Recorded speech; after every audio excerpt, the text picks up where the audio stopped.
এই ছুঁচোটা অনেক দিন ধরে ঝাড়াচ্ছিল আমাদের বাড়িতে। তো ছুঁচোটা আজকে ধরার জন্য একরকম ফাঁদ করা হয়েছে।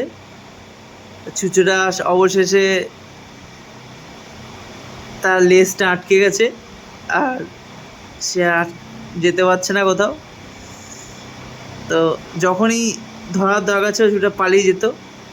তো এখন আর সেই পালানোর আর ইয়ে নেই,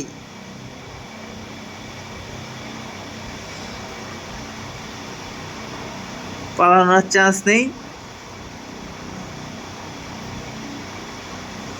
কারণ ছুঁচোটা ধরা পড়ে গেছে। দেখতে পাচ্ছ এই ছুঁচোটা ধরা পড়ে গেছে।